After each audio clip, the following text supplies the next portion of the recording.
ಮಂಜು ಮೇಲೆ personal target ಮಾಡಿದ್ದಕ್ಕೆ ಮಂಜು ಇವತ್ತು ಗಿಲ್ಲಿ ಮೇಲೆ ಟಾರ್ಗೆಟ್ ಮಾಡ್ಕೊಂಡು ಒಂದು ಪ್ಲಾನ್ ನ ಮಾಡಿದ್ದಾರೆ. ಅದ್ ಏನಪ್ಪಾ ಅಂದ್ರೆ, ಮೊದ್ಲು ಗೆಸ್ಟ್ ಗಳಿಗೆ ಗಿಲ್ಲಿನೇ ಬಡಿಸ್ಬೇಕು, ನಂತರ ಇವನ್ ಜೊತೆಲಿದ್ದ ಕಂಟೆಸ್ಟೆಂಟ್ ಗಳಿಗೂ ಕೂಡ ಇವನೇ ಬಡಿಸ್ಬೇಕು. ಅವ್ರದೆಲ್ಲ ತಿಂದಾದ್ಮೇಲೆ ನಂತರ ಕಾದು ಗಿಲ್ಲಿ ತಿನ್ಬೇಕು. ಈ ಪ್ಲಾನ್ ಗೋಸ್ಕರ ಗಿಲ್ಲಿನ ಸರ್ವ್ ಮಾಡಕ್ ಕರೀತಾರೆ, ಆದ್ರೆ ಗಿಲ್ಲಿ ಬರೋದಿಲ್ಲ, ಅಲ್ಲೇ ಬೋಂಡಾ ತಿನ್ಕೊಂಡ್ ನಿಂತಿರ್ತಾನೆ.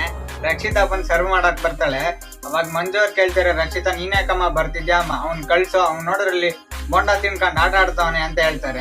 ಮಧ್ಯದಲ್ಲಿ ಗಿಲ್ಲಿ ಕರೆಕ್ಟ್ ಆಗಿ ಹೇಳ್ತಾನೆ, ಇವರು ಇಲ್ದಿರೋ ರೂಲ್ಸ್ ಎಲ್ಲ ತಗೊಂಡ್ ಬರ್ತಾರೆ, ತಲಾ ಕೆಡ್ಸ್ಕೊಂಡ್ಬಿಡಿ ತಿನ್ನಿ ಅಂತ. ನೋಡಿದ್ರೆ ಇಲ್ಲಿ ಕರೆಕ್ಟ್ ಆಗಿ ಗೊತ್ತಾಗ್ತಿದೆ ಮಂಜು ಅವರು ಗಿಲ್ಲಿನ ಸಖತ್ ಟಾರ್ಗೆಟ್ ಮಾಡ್ತಾವ್ರೆ ಅಂತ.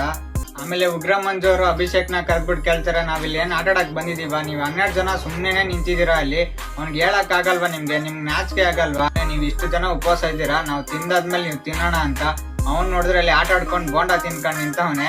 ಅವ್ನ್ ಫಸ್ಟ್ ಸರ್ವ್ ಮಾಡಕ್ ಕಳ್ಸೋ, ಹಿಂಗೆ ಮಾಡ್ತಿದ್ರೆ ನಾನ್ ನಾಳೆ ಬೇರೆ ಆಟನೇ ತೋರಿಸ್ತೀನಿ ಅಂತ ಹೇಳ್ತಾರೆ ಉಗ್ರ ಮಂಜು ಅವರು.